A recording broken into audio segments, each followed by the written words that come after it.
Have you ever told yourself that you're a failure? Don't worry, you're not alone. Everybody would have had that thought at some point in their life, and some more than others. I can wholeheartedly relate to that. In the depths of my depression, this was a thought that consumed my mind a lot of the time. But today I want to share how I've managed to have a better relationship with failure by sharing 5 frameworks for failure. Framework number 1, failure is just steps towards success.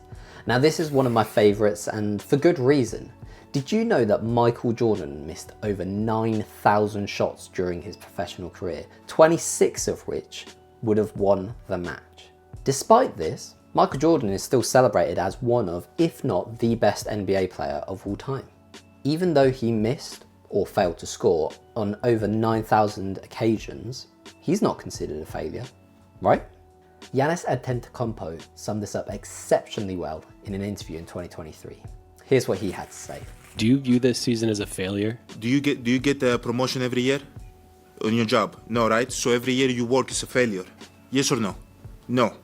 Every year you work towards something, towards a goal, right? Which is to get a promotion, to be able to take care of your family, to be able, provide a house for them or take care of your parents. You work towards a goal. It's not a failure, it's steps to success. That was brilliant, right? It's not failure, it's steps towards success.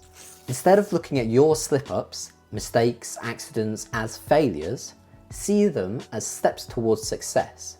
In last week's video, we spoke about how to climb a mountain to achieve your goals, you need to take one step at a time.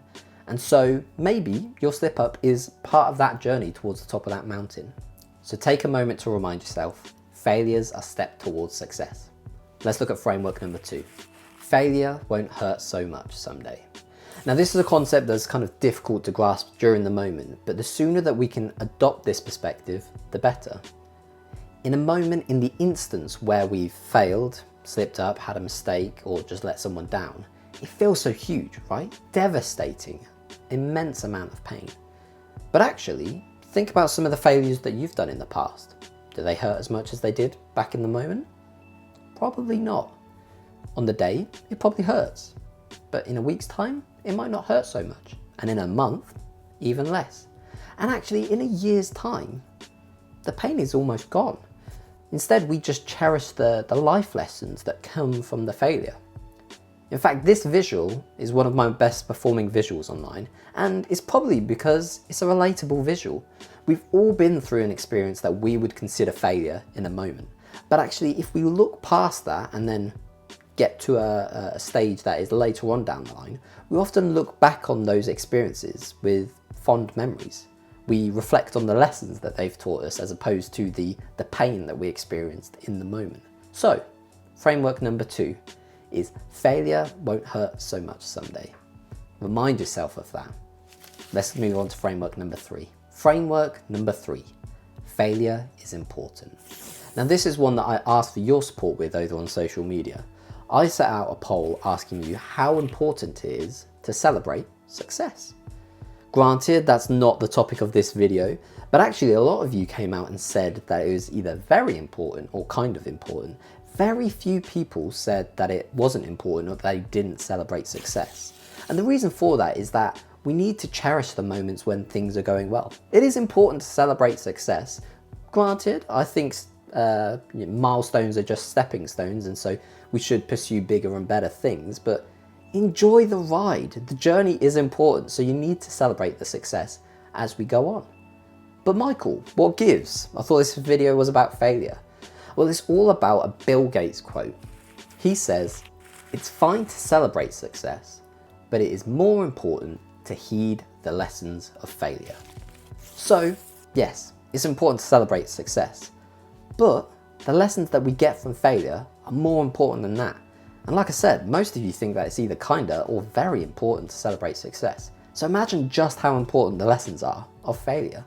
That's coming from Bill Gates, someone who helped pioneer one of the most successful companies ever in Microsoft. And so if he's sharing that actually, even with his meteoric success, that failure, learning from failure is more important, then he probably has a point. Let's move on to framework number 4. Failure is not that bad. Now, before you go saying, Michael, I don't want to hear this, I get it. In the moment, if someone says, oh, it's not that bad, it really sucks. I get it. Nobody wants to hear it. But I think they kind of have a point. And this isn't just a perspective from myself. This is actually timeless wisdom going back as far as Seneca. He said that we suffer more in imagination than we do in reality. So what he's kind of getting at is that actually the pain that we're experiencing, in this case from failure, is probably not as bad in reality. We're maybe making it feel worse by building it up in our heads, by treating it as something that it's not. I think we can all relate to this. I know that I'm my biggest critic, and I imagine you're probably the same. So when we do slip up, we're quite quick to beat ourselves up, right? We go in on ourselves, you're a failure, you'll never amount to anything. But actually, these things just aren't true. In our imagination, we're using one small piece of evidence to try and beat ourselves up. But actually, that is just a small, minute part of who I am. And it's the same for you. Sure, you slipped up once, a small little accident, a step towards success. But actually, it's just one small little part. It's not as big and as painful as we're making it out to be, that we're imagining. So, framework number 4 is failure is not as bad as we think. Let's move on to the 5th and final one. Framework number 5, failure just is. If you made it this far, we're finishing with an obvious one. Failure just is. Sometimes it's just important to accept that failure just is. It happens to everybody. Everybody is impacted by failure. We all slip up, we all make mistakes. And actually sometimes just getting to the point where we just accept can actually be freeing. If we go back to number 4, we build it up in our heads that it's this big painful thing. But if we apply framework number 5 and we just go, que sera, sera, what will be, will be. It is what it is. Failure just is.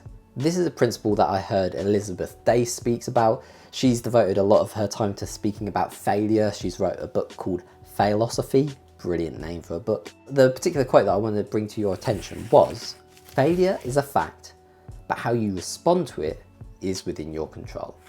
So if we identify that failure just is, it'll happen to everybody, but actually what's in our control is how we respond to it, then we're focusing on the good thing, the solution-focused approach. Sure, there is a time and a place for digesting, maybe wallowing, experiencing what's going on, recognizing that. But actually there is a time to press on, to figure out how you're going to move forwards from whatever you've just experienced. Failure just is, but how you respond to it is in your control. So as we end off this video, I want to ask you a question. What is a failure that you've been holding on to and thinking it's more painful than perhaps it actually is? I encourage you to sit with this idea and maybe even journal about it. Take some time to reflect on a failure that you've had ruminating in your head. Maybe it's a recent one or maybe even a distant one, and actually break it down. I know that for myself, a lot of my failures tended to come from my studies, academia. In fact, I don't have a degree, and even though at the time I really thought that I was a failure in comparison to my peers, I've come to realize that it just wasn't for me. Sure, I would have loved to have had a graduation and things, but actually, I don't need that for what I'm doing right now. I never expected myself to create Wisdom Made Easy, a platform that reaches hundreds of thousands, encouraging people to get wiser.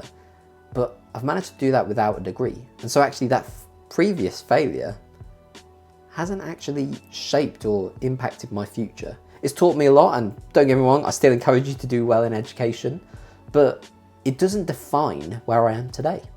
And so actually, are there failures that you've been holding on to that were just steps towards success, that aren't as painful as they once were, that just are? Think about some of the failures that you've been holding on to and see if they could be reframed.